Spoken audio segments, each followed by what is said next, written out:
Quem habita meu corpo? Perguntava para ninguém, senão para mim mesma, já que não havia pessoa que me escutasse. No meu descarnamento, precisava esconder a desordem mais do que aparente, mas vergonhosa.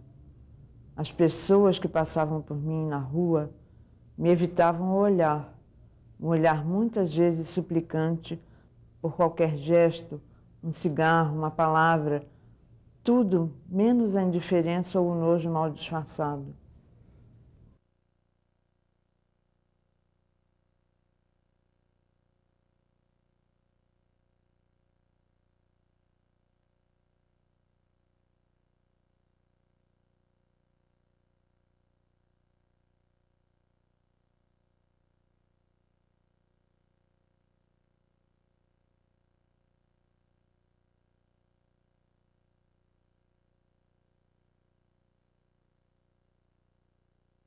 Eu não sei nem de onde eu sou. Eu sou internacional, brasileiro, internacional, global, o mundo inteiro. Às vezes eu cheguei a passar meses, e a minha família sem saber onde eu estava, e nem eu também sabia onde é que eu estava, sabe? E o mais maravilhoso, eu acho que de todos, eu falar do programa, mas o mais maravilhoso não é a voz de mulher, mas a mulher que já não é uma voz pedindo socorro, que já não é uma mulher desaparecendo em mim, mas é uma mulher que existe em mim. E eu vou ler aqui o que eu escrevi e mandei para essa máquina, tá? Aí depois, se vocês desejarem alguma entrevista aí, alguma coisa, eu posso responder. As internações eram quase do tempo de uma gestação, 6 meses e meio, 7 meses. Depois me via abortada nas ruas. Essa porta que dá voltas, ida e volta para os hospícios. E o que eu mais queria na minha vida era fazer teatro e ser bailarina. Eu tenho 12 anos ou mais em Jurujuba. Eu tive 25 internações. Então, eu era uma pessoa muito prioritária. Problema da saúde mental, esse problema eu trago de infância. Agora, só que ele ficou mais pior, ficou prioritário, porque naquela época não existia essa coisa de médico para pobre. Pobre só tinha direito de trabalhar e passar fome. Isso era o lugar onde eu morava. A minha infância foi triste, porque com o problema de saúde, sem tratamento, começar a trabalhar na roça com 8 anos de idade. Para mim aprender a assinar o nome, eu tinha que me levantar às 5 horas da manhã para tomar um cafezinho com farinha. Essa é a verdade. E ir trabalhar até meio-dia para chegar em casa, tomar banho e descalço para a escola para aprender a assinar o nome. 8 anos de idade quando eu comecei. Aos meus 15 anos, eu fui expulsa do colégio. Pela própria doença minha, houve uma discriminação, naquela época era... quem me expulsou foi o colégio mesmo. Eu vim para aqui sem conhecer. Eu não sabia o que era o Rio, eu não sabia o que era... Para mim, eu só sabia que Rio era uma cidade. Mas eu vim, só pensei em uma coisa. Bom, já que eu estou dentro do mato, eu estava nos matos, não tinha moradia mais. Eu estou no mato, deitada com um cachorro do meu lado, com um simples lençolzinho. Ninguém me aceita mais. Eu morrendo de fome, sem ter o que eu fazer, então vou conhecer esse tal de Rio. Eu quero saber o que é esse Rio de Janeiro. Quando eu cheguei aqui, comecei a luta, enganar a empresa. Enganando como? Com a minha doença, para ver se as pessoas aceitavam. Porque eu não tinha para onde ir, eu não tinha casa para ir, eu não tinha alimentação. Eu arrumei um serviço na Prastigel. Aí comecei a trabalhar, só que era máquina, né? as máquinas grandes, né, de operar. Eu era operadora de máquina. Eu comecei trabalhando como auxiliar de produção. Aí passei auxiliar de produção e operadora de máquina.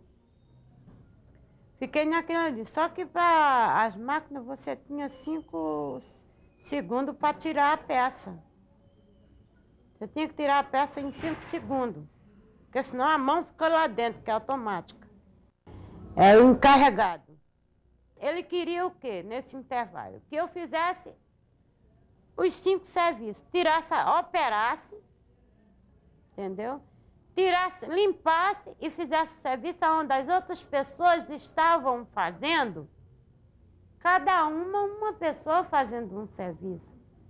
E ele fazia aquilo. Tinha dia que ele me deixava sem eu ir almoçar, a propósito. Aí foi agitando mais o meu problema de saúde. Eu fui ficando mais horrorizada, ficando mais decepcionada, injuriada. E aquilo, um dia eu desculhambei ele dentro da empresa, eu fiz isso. Cheguei a um ponto que eu fiquei tão nervosa que xinguei ele até cansar. Quando um certo dia eu entrei numa crise, aí foi brabo. Foi aonde que me mandaram embora. Mas eu saí muito humilhada. Muito mesmo. Não pelo que ele me fez, ter me mandado embora, porque eu ia matar ele, pelas humilhações que ele me fazia, mas pela minha própria saúde. É onde que eu lhe digo, eu busquei, e estou buscando, e estou lutando muito. Eu não tenho hora de dormir, eu só tenho hora de me levantar. Só tenho hora para tomar banho, procurar uma roupa, vestir e me levantar. Por quê? Porque eu tenho certeza absoluta que se eu ficar dentro de casa presa, eu vou parar.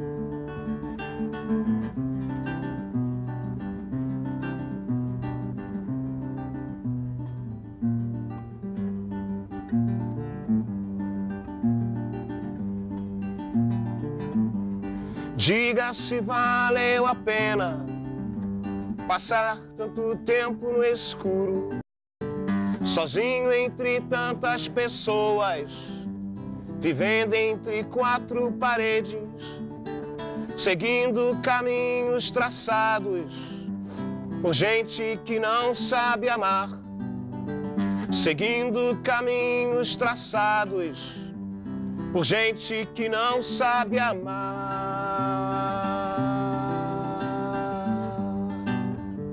Com tantas florestas e serras, jamais pôs os pés na estrada, sempre de terno e gravata, nunca abandonou este caos, nem mesmo provou do sabor e da paz de uma mata do interior. Nem mesmo provou do sabor e da paz de uma mata do interior.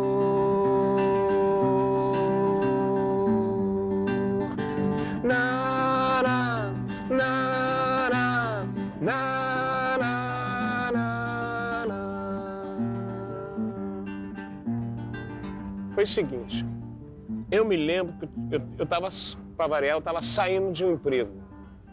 Tinha recebido uma indenização por 2 anos de trabalho. E eu peguei esse dinheiro, não fui nem em casa. Eu gastei tudo pela rua mesmo. E daí, depois é que eu vim saber disso, eu caí na rua, né, completamente alcoolizado, drogado, aí me pegaram. Eu não me lembro se eu devo ter passado por aqui pelo pneu, alguma emergência. Mas eu acordei mesmo, recuperei minha consciência, foi dentro da instituição psiquiátrica. Eu não sabia onde estava. E aí um enfermeiro, eu estava numa cama, o enfermeiro falou comigo que eu estava em tal clínica, que eu tinha sido internado Mas aí depois, eu fui medicado e tal, e me levaram para o pátio, né? Foi um negócio assim meio chocante. Eu pensei que eu tivesse preso uma cadeia qualquer, né? Depois vocês tiveram que me explicar que eu estava numa instituição psiquiátrica. E eu não via médico, era pátio, comer, quarto, dormir, remédio. Depois, de novo, de manhã, café da manhã, pátio. Quer dizer, era pátio e cama. Depois começaram a me encaminhar assim para a terapia ocupacional, que era um negócio muito, muito de araque. Era de araque porque era uma coisa assim que parecia que era assim mais para me enganar, sabe? Para dizer assim que de repente eu estaria fazendo alguma coisa além de dormir, comer e ir pro pátio e tomar remédio. Eu me senti enganado. Porque as coisas, por exemplo, que eu gostava de fazer, eu não conseguia fazer, porque eu não sabia desenhar. Me dava um papel e lápis para mim desenhar.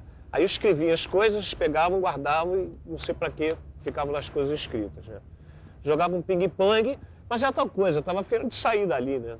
Estava afim de sair dali para me drogar de novo. E foi o que começou a acontecer. Eu tive um ciclo de internações assim. Eu já saía da clínica recaído. Teve até internações que eu fiz grupo de dependência química lá dentro. Quando saía do grupo, já saía emburacando. E eu soube até de casos que eu saía e meu prontuário não era fechado. Porque os médicos já sabiam que eu ia voltar. Entendeu? Quer dizer, era aquele negócio, inclusive, lesando o INSS, né? Roubando o INSS. Porque eu não estava internado e estava recebendo lá. Aí começaram a me alertar. Miguel, estou querendo só saber do teu dinheiro, isso aí não é tratamento e tal. A minha primeira internação aconteceu depois que eu saí do quartel, quando eu alistrei para Forças Armadas. Antes eu já pintava antes, né? Mas eu me alistrei para Forças Armadas e tinha maior loucura para servir o Exército. Mas ao mesmo tempo veio um negócio na minha cabeça que falou, não, Gilma, você não pode servir porque você trabalha desde cedo para ajudar tua mãe e teu pai. Eu acompanho meu pai na oficina de automóveis já há muito tempo, né? Ajudando ele a fazer pintura de carro, ajudando ele na oficina polindo os carros, tudo isso. Então eu achei esse serviço quartel, eu ia deixar meu pai muito cedo e ele não ia dar conta de sustento da família, né? Aí eu peguei e falei na entrevista no quartel, eu falei que não ia servir mais. Mas aí me deu aquela forte emoção que eu queria que servir, que queria. Aí não consegui servir. Aí fiquei muito apaixonado pela vida militar, onde eu fiquei internado na colônia Juliano Moreira. Eu tinha 15 para 16 anos. Né? Tipo, essa primeira internação, eu me lembro assim, me deu uma tristeza que não acabava mais. E uma dor de cabeça também enorme, eu não aguentava mais de tanta tristeza, de dor de cabeça, então eu chorava muito. Quer dizer, é difícil de explicar, né? Porque a minha mãe, quando morreu, quando eu nasci, uns 5 meses depois do meu nascimento. E ela morreu assim, chamo de psicose puerperal, né? Ela não suportou, ela não teve mais forças. Eu senti tudo que ela sentiu. Eu vim passar a sentir tudo que ela sentiu com 15 para 16 anos de idade. Naturalmente, dentro de uma situação, dentro de uma conjuntura, de uma série de fatores, né? Fui para o Sanatório Imaculada, eu fiquei lá quase um ano. Lá era um tratamento tradicional, é que nem prisão. Tem o Maracanã, que as pessoas ficavam os mais crônicos, né? Ficavam naquele pátio, rodando em torno de si mesmo, porque também não tinha outro.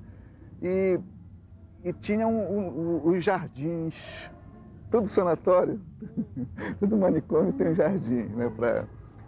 Tem essa fachada do jardim, né? Mas eu sei que eu me aborreci com o médico, porque eu falava com o médico sempre dizia, toma essa revistinha. Aí eu não, quer dizer, ele não me considerava como uma pessoa, eu vi que ele apenas, né? Aí o que aconteceu? Eu fiquei com raiva e quebrei a máquina dele, eu não tinha, entende? Até que me puseram num quarto forte lá, o quarto só tinha um buraquinho. Por esse buraquinho, eu vi um personagem que se chamava Trovador. Era um poeta, era um rapaz que andava descalço e que começou a cantar. Tudo que ele cantava era rimado. Ele disse que vinha das estrelas, eu perguntei para ele. Eu era um menino, eu comecei a sentir que eu não me lembrava mais quem eu era. Eu era um menino, eu era um guerreiro, eu era a voz de uma mulher que a gente tinha que buscar, que o trovador disse que a gente tinha que buscar aquela mulher, né? e que ele falava, ele cantava uma música da Flor e coisa. Como é que era essa música? Né? Eu só me lembro de uma música que ele cantava e que na saída de todas as crises, na saída de tudo, eu me lembrei que ele cantava assim mesmo. Ele estava dizendo para mim, ele disse para mim que para eu tomar cuidado na saída, porque na saída eu podia perder a cabeça e podia ser uma desgraça, podia ser uma violência. Então, para eu lembrar dele, para eu lembrar que ele estava comigo, ou seja, ele era uma parte de mim, né? Aí ele começou a ironizar, ele começou a cantar assim mesmo. Mas que ele é marciano, marciano, marciano. Marciano é guerreiro, é guerreiro, é guerreiro. Marciano é justiceiro, justiceiro, justiceiro. E com ele ninguém pode, ninguém pode, ninguém pode. Aí ele ia cantando. Aí começava a cantar que poder tem marciano, marciano, marciano. Marciano era o meu corpo. Aqui está assim. O meu pai era funcionário da colônia, Joana Moreira. Antes, trabalhava no Engenho de Dentro, onde eu fui internado, desde o dia 9 de 65. Passei mais de 20 anos com os meus companheiros. Depois eu fui me acostumando com as coisas do hospital. Passando algum tempo, eu arrumei um trabalho como roupeiro dos pacientes. Depois trabalhei no setor de higiene, recolhia os pacientes para fazer a barba e também ajudava no banho deles. Na colônia, quando eu vim para cá, tinha 7 mil e pouco pacientes, tinha muito quarto forte, tá? Que o paciente não podia falar nada, que eles eram castigados, né? Eu fazia um quarto com a porta e só o chão, só. Só o chão. Você já chegou a ficar? Fiquei fiquei uma semana preso. Porque eu tinha... É porque eu estava falando demais. Acharam ele, né? Aí me trancou no quarto forte, foi uma semana, entendeu? Eu fui internado porque eu estava muito bem. Então aquilo pegou mal, era uma alegria, uma sensação de que era possível tudo, né? Que o acesso de Ibania dá isso. Né? De forma que eu me senti muito bem lá o tempo todo, com meus amigos lá. Quando eu fui internado, isso foi em 1955. A experiência assim, das primeiras noites era muito desagradável. Eu ficava naquele pavilhão forte, né, que é dos que estão alucinados. E era assim, havia muita liberdade, porque realmente você não era tolhido, mas você ficava lá fazendo o que bem entendesse e tal, não podia sair, né, para descer, a grande tentação é descer os jardins e tal. Né? Por que aquela grande tentação? Porque era muito agradável, tinha uma namorada lá, fiz uma namorada lá nesse meio tempo, ficava ansioso para voltar ao jardim, mas... E não havia realmente, quer dizer, não imagina, né? Em 55, depois eu soube que tinha televisão normal, não é de vocês, a televisão. Mas não tinha rádio, não tinha nada, era só aquela convivência com pessoas que estavam com grande dificuldade de se comunicar, né? Então, você imagina a beleza que era em termos de comunicação, era um silêncio só, todo mundo de pijama, né? De madrugada, andando, para cá, aquelas figuras andando sem trocar uma palavra. Né? Bom, essas noites que eu te falei, ninguém se falando e tal. E me ocorreu que o diário do meu pai podia dar um auxílio fantástico desse negócio. Eu fazendo um pouco de mise-en-scène, um pouco de dramatização. Né? Então, de repente, mas não fiz isso. Mas na cabeça, hoje, quando eu olho isso, é como se fosse realmente o que aconteceu, porque foi o mais forte que ficou daquilo foi essa impressão. Então eu imaginei que teria uma dessas noites quebrado aquele silêncio, o pessoal andando sem se falar um com o outro, eu teria falado em voz alta, algum de vocês aí entende telepatia? Apareceram logo 3, né? Eu entendo, tá? Bom, porque é o seguinte, essa hora era de noite, umas 10 horas, essa hora eu sei que meu pai está escrevendo um diário dele, que ele escreve todas as noites. Aí já fui dando o que se chama em jornal um lead jornalístico, que é encaminhando eles para o assunto do diário e tal, para eles se interessarem, né?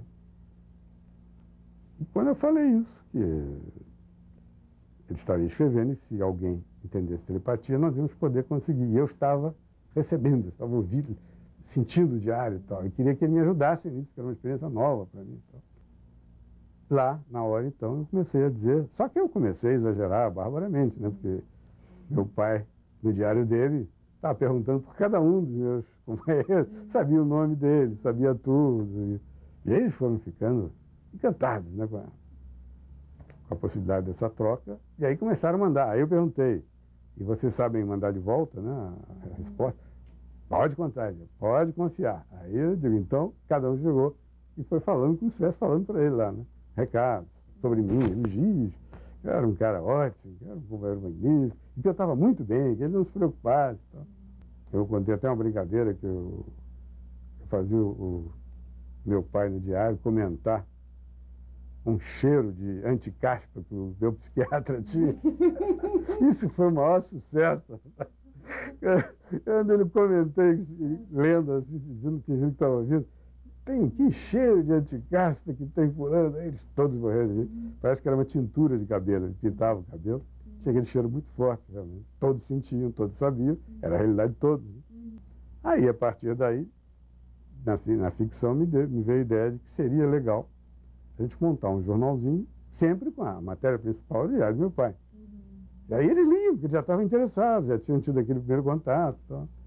Então, a ideia seguiu por aí, o jornal. Agora, o que é esse jornalzinho? É evidente que é...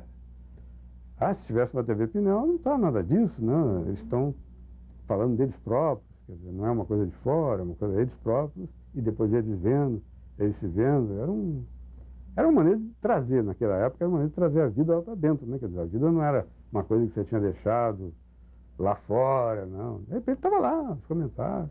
Agora, que você entendeu uma coisa. Até onde... Só uma, tá bom. É impossível, é impossível.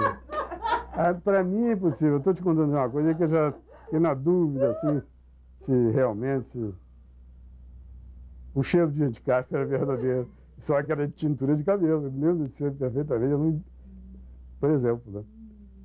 A insulinoterapia, eu acho que não se faz mais. Não se faz. Essa era uma loucura.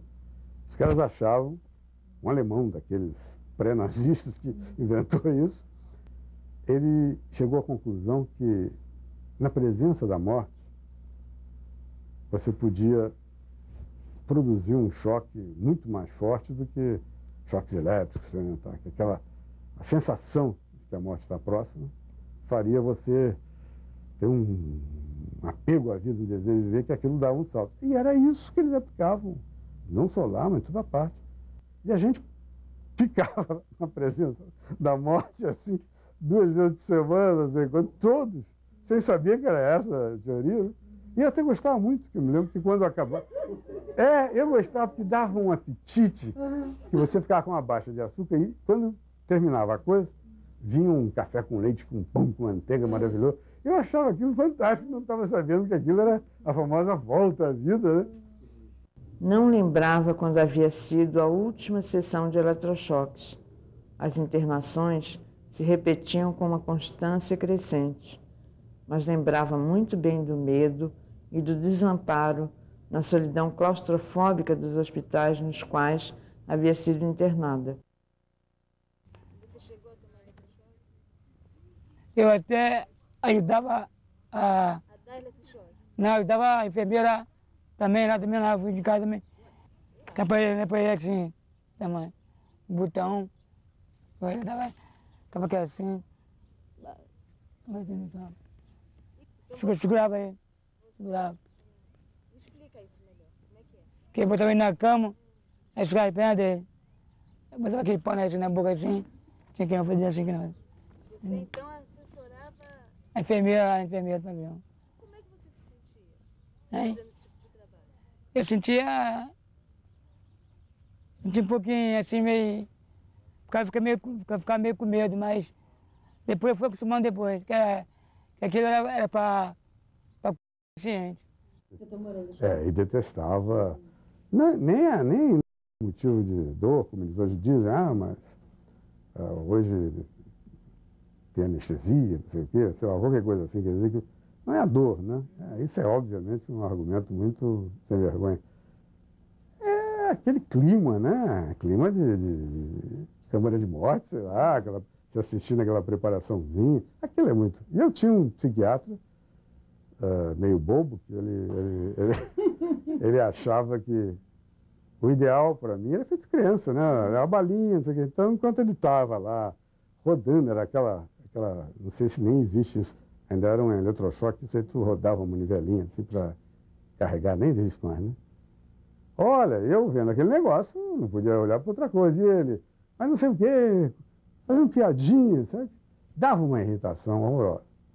E no meu caso era assim, um eletrochoque romântico, porque a minha namorada também tomava eletrochoque. Então era lindíssimo, era assim, coisa de filme americano. Aquele céu vermelho, alvorado, o dia começando, aí nós dois saímos cada um do seu pavilhão, ela tinha um pavilhão mais civilizado, né? Convivia com todo mundo, e eu saía do meu pavilhão de segurança e tal, e a gente se via na hora que ia para a sala do eletrochoque era uma sala especial, né? Era uma ala especial, onde o pessoal tomava. E ela seguia para um lado, mas havia um momento romântico em que nós dois, com o sol nascendo, ela com uma camisola assim, cor-de-rosa, com o rosto chorava, o rosto rosado, com lágrimas assim, nos olhos muito pretos. Tal. Era de um romantismo total. Aí cada um ia para a sua cadeira elétrica. Mas era um ritual desgraçado. Aquilo realmente eu não me conformo e não aceito. O eletrochoque, você se vicia no eletrochoque. Aí você já faz as coisas sabendo que vai tomar eletrochoque, então você pode fazer tudo. Você não tem responsabilidade sobre o seu corpo. E aí você começa a estranhar o seu corpo. Seu corpo não é o seu corpo. Você é alguém que pensa, que sonha e tudo, mas o seu corpo é estranho. Eu não queria isso, eu queria sair desse tipo de socorro, entende? Porque eu queria lidar com o meu corpo. Por exemplo, numa internação que a gente fica durante um ano todo, entende? Eu não tinha tempo de lembrar que, por exemplo, eu tinha um pênis, que eu tinha sexualidade. Eu ia lembrar, entendendo? Eu nem pensava, era uma coisa tão tormentosa que não dava para você pensar que existisse. Eu me lembro que quando eu saí da internação, que eu fui constatando, por exemplo, que eu não sorria há muito tempo, que eu não sabia mais o que era sorrir. Eu tive que reaprender a comer de garfo e faca, reaprender a andar de sapato, reaprender a falar, a sorrir. Entendeu? Então, o que se vai fazer com um outro que existe dentro de nós que foi mortificado? Um outro que existe dentro de nós que ele foi apático, que a gente tem que fazer um grande esforço, tem uma vontade extraordinária para, primeiro, se colocar como uma máscara social e depois trabalhar esse outro do problema que eu tive, que outras pessoas tiveram, assim, em termos de saúde mental, né? Até que um dia me enchi de coragem, resolvi falar com algumas pessoas que alguns amigos comuns me apresentaram. E então foi com a luz do sol porejando num sol tão escuro. Pela primeira vez me ouviram com meu choro convulsivo e me deram a mão. Não era uma cortesia bem educada, era para valer. A partir daquele dia, era um deles e não a sua sombra. Fazer valer a voz reprimida e sussurrada dos que ainda estavam e estão nos porões infectos desses depósitos de gente ficou sendo minha meta. Minha filha, agora uma mulher de 20 e poucos anos, nunca havia me faltado com apoio e carinho, da mesma forma com que, mesmo tendo me faltado a tão decantada razão, nunca havia faltado com minha filha também. Eu fico muito revoltado, principalmente com as famílias que abandonam o cliente no hospital e que quando a pessoa é uma pessoa capaz de afeto, capaz de se dar socialmente, as pessoas pisam, as pessoas machucam, as pessoas agridem. Isso não é loucura. Quer dizer, o que essas pessoas fazem não é loucura. Eu vejo pessoas que fazem, às vezes, um trabalho bonito, assim, com relação na luta mesmo, e que a família trata tão mal. Tá gravando, pô? Tô gravando. Então, tu dá um tempo que é só o tempo de eu chegar lá. Vai. Pode ficar à vontade, fica assim. Obrigado.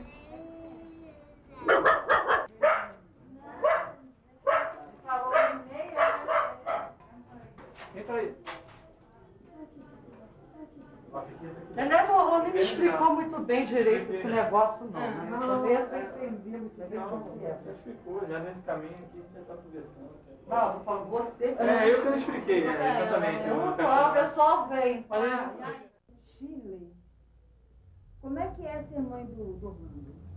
É complicado, né? Que a gente não tem nenhuma experiência desse tipo de problema, né?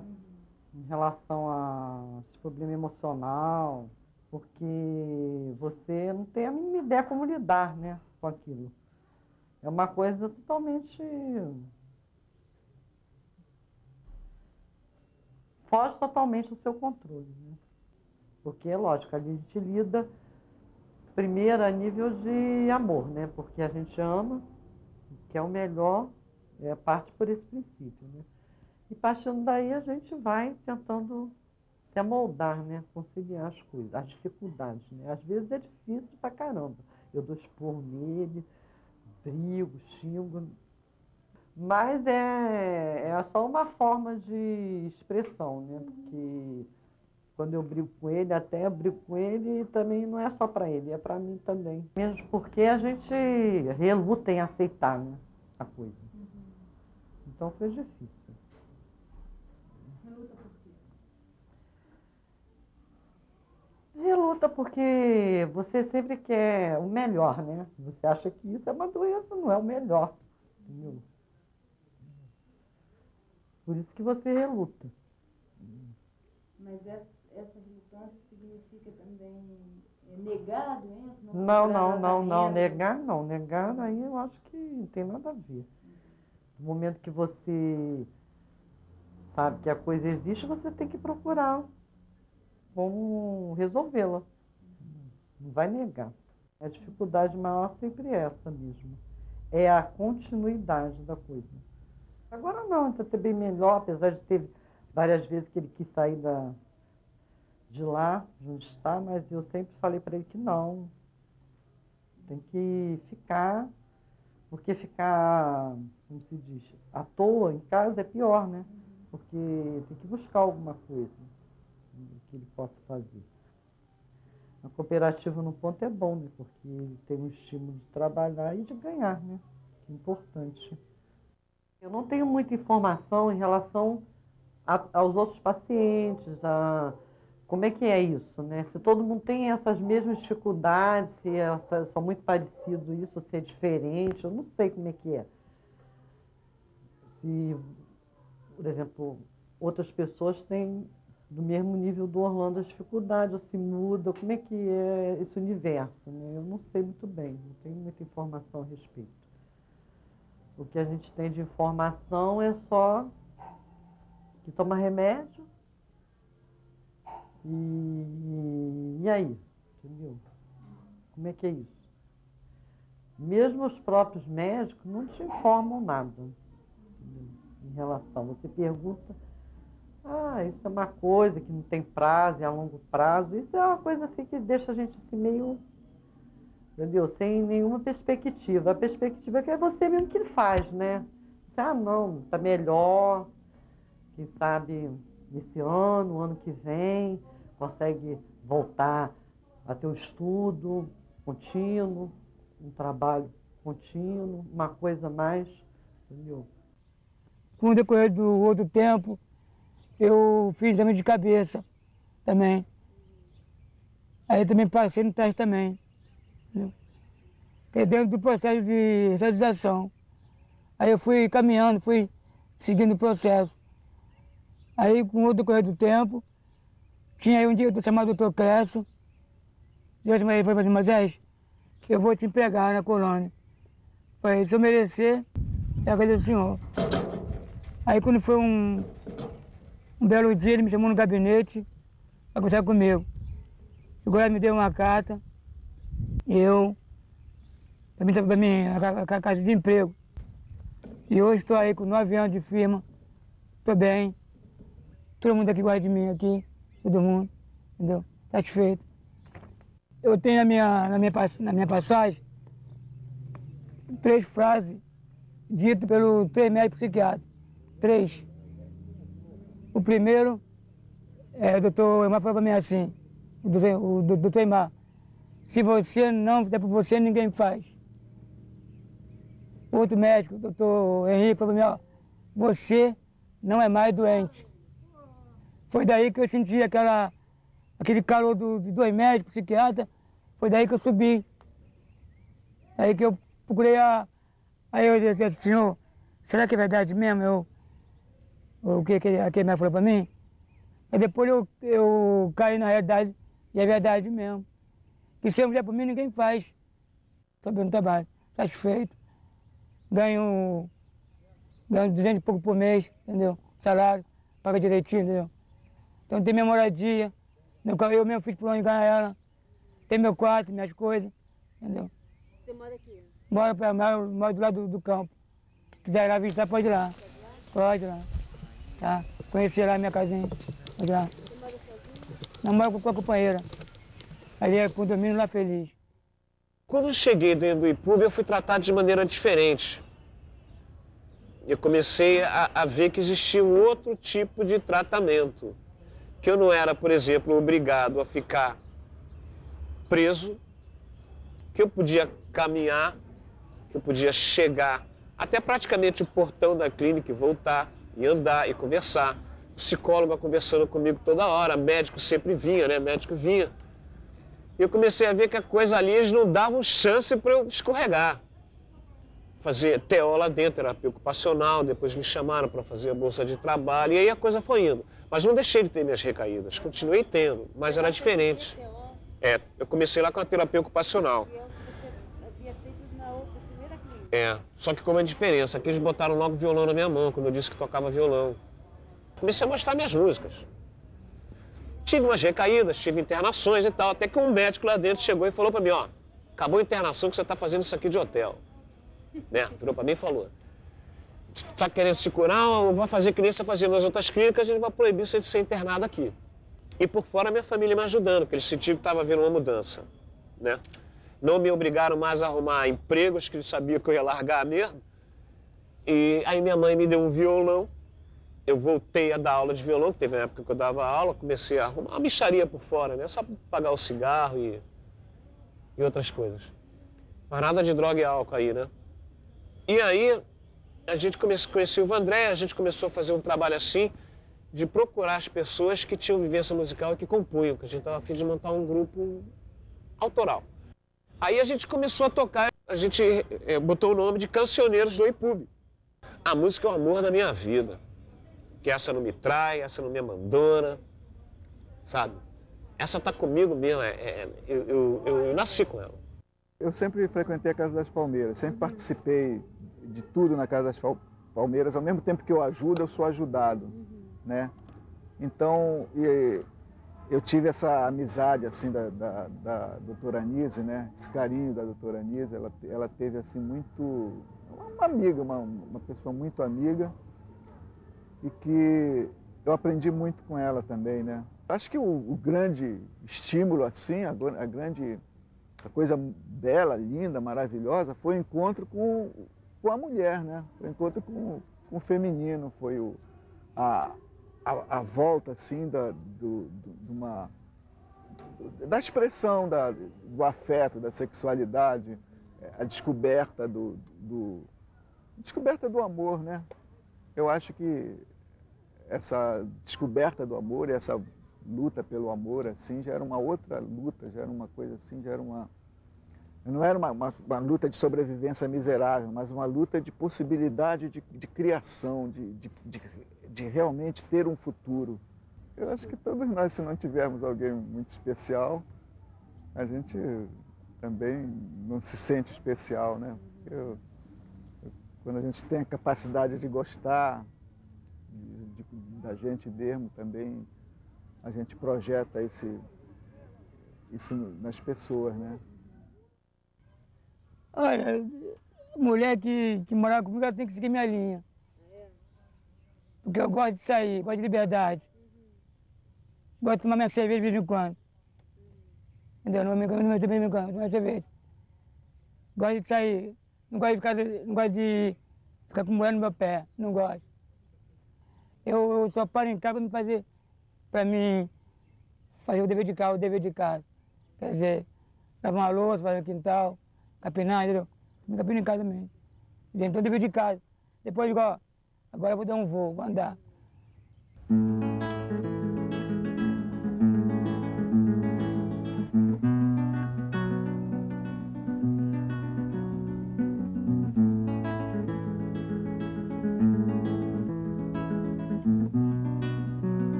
Numa noite sem estrelas,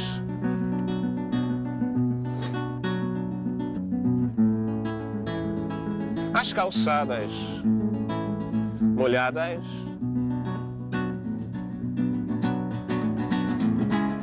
a rua mal iluminada, muitas gotas de H2O que caíam pelo chão, caíam pelo chão, caíam pelo chão. De repente os sinos da igreja baterão, 24 horas, acabava o dia. Elizabeth não apareceu, pancadas fortes de H2O, sem saber o que acontecia, o que acontecia, o que acontecia. Elizabeth, Elizabeth, os sinos tocam, os anjos descem e você não vem. Já é madrugada, noite fria, chuva fraca, pouca esperança guardada na lembrança. Nas calçadas, gotas se evaporam, claridade encobre a rua, a vida continua. Na na na na na na na na na na na na. Sonhar. Eu sonho encontrar um dia uma mulher que me faça feliz. É uma busca constante, né? Dos dois lados, tanto espiritual como carnal. Eu acho que é uma maneira da gente tentar ser feliz, sabe? Ter minha música reconhecida, né? Não pretendo ficar arquimilionário com ela, não. Já sonhei um dia ser um Beatle, um John Lennon da vida. Mas hoje em dia eu sonho comigo mesmo, sonho em eu poder passar, ser entendido e, é lógico, né, ter uma vida digna. Um lugar para morar, com uma mulher, quem sabe ainda ter filhos. Ser uma pessoa normal, na medida do possível. O que foi? Melhor? Olha, gente, vamos falar agora sobre um trabalho sério e muito bonito, que faz a gente perceber se uma pessoa tem ou não problemas mentais é a capacidade ou não de uma pessoa ser útil, de fazer parte do meio em que vive, de realizar coisas. É uma linha muito delicada, a que separa a mente saudável da doença mental. Hoje, nós vamos receber uma pessoa que passou parte da sua vida longe da sociedade, considerado incapaz e com problemas mentais, e que através da arte transformou a sua mente e a sua vida. Vamos receber Gilmar Ferreira. Oi, Gilmar. Por favor, vem um pouquinho mais pra cá. Um bom dia para todos. Obrigada. Eu fico muito feliz de estar aqui com todos vocês. E meu maior sonho na minha vida era te conhecer. Obrigada, Gilmar. Entendeu? Com a idade de 18 anos, eu pinto desde os 10 anos, né? Mas com a idade de 18 anos eu pintei uma tela e tive vontade de te entregar. Cheguei até o programa de te entregar, mas não tive tanto, sabe? Acho que não foi a hora. Não era a hora. Não era a hora certa. E você trouxe a tela agora? Eu levei de volta para casa e presenteei uma pessoa. Ah, Gilmar. Aí depois, no passar de outro tempo, eu refiz a nova obra, mas de outra maneira, e trouxe para te presentear a obra. Eu acho que eu estou sendo reconhecido, meu trabalho está sendo reconhecido, né?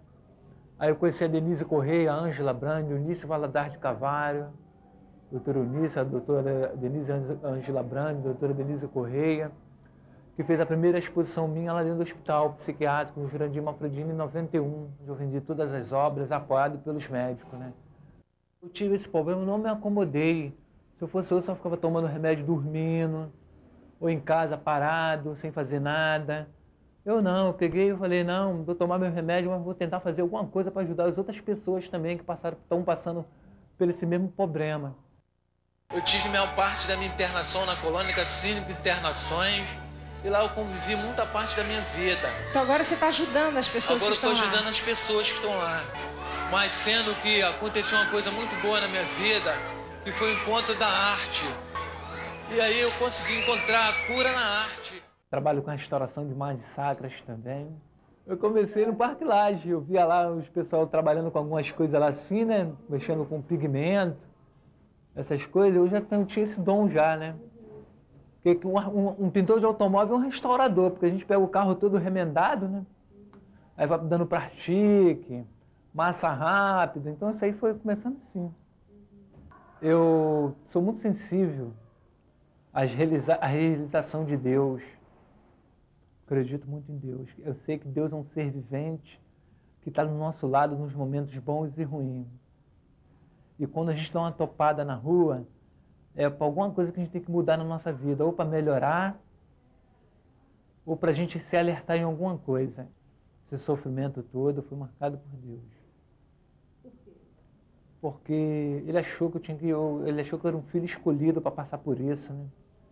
Porque não tinha outro filho mais forte para passar por isso. Não estou dizendo que eu sou super-homem, mas ele achou que era eu que tinha que passar e eu estou passando. Né? Mas eu peço a ele que ele tenha um pouquinho de calma comigo. Né?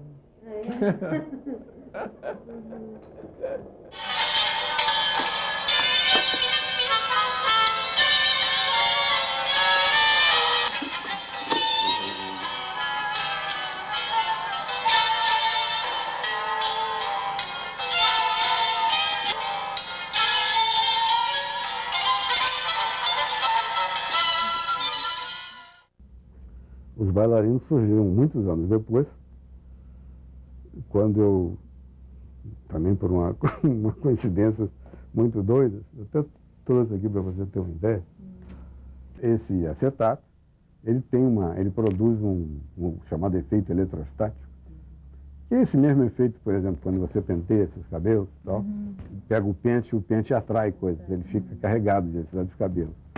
Aqui tem uma eletricidade que também carrega. Então, a partir daí, eu passei a criar esses bailarinos. E, quando eles saem daí e enfrentam o cenário que eu já te mostrei, acho que vou mostrar aí de novo, né? Eles começam a pular. E é uma dancinha lindíssima. E eu, quando vi essa dancinha, digo, caramba, primeira ideia, 20 anos depois eu ver que o troço fica. Isso lá, né? A gente podendo de noite ficar vendo, só cada um quieto, sozinho, vendo seu bailarino dançando, imaginando coisas.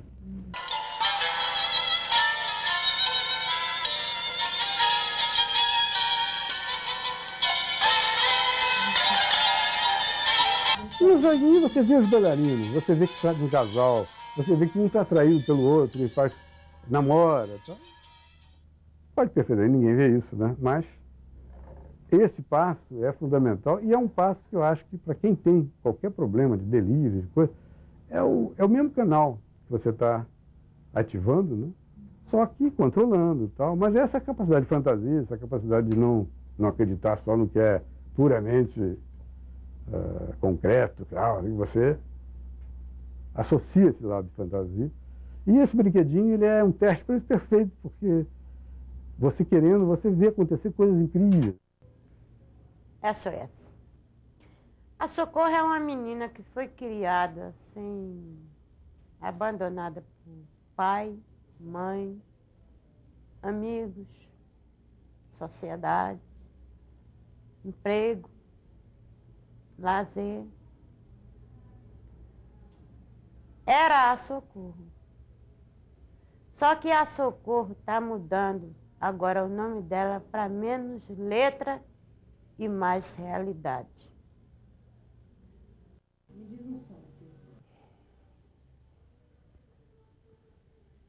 Que ele seja feliz.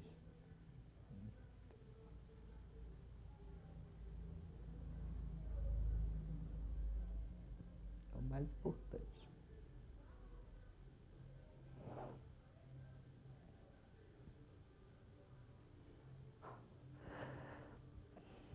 Ele sendo, eu sou. Também.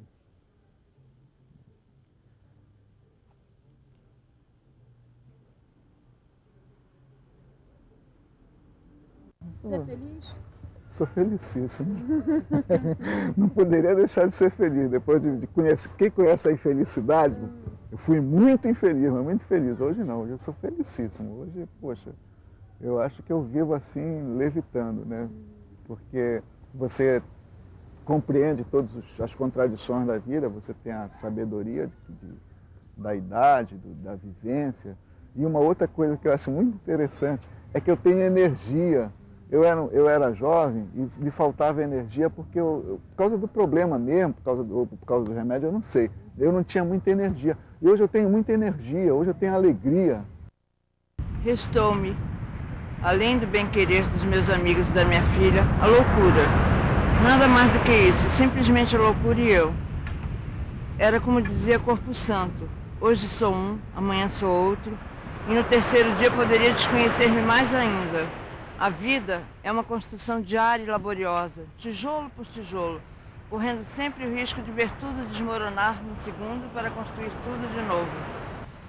Mas não é assim que noite após noite nascem os dias.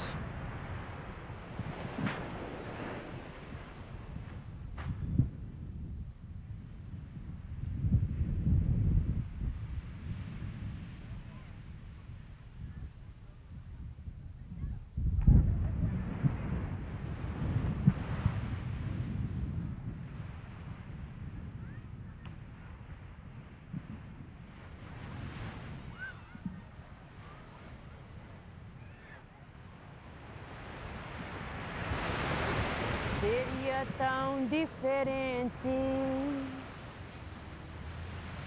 seria tão diferente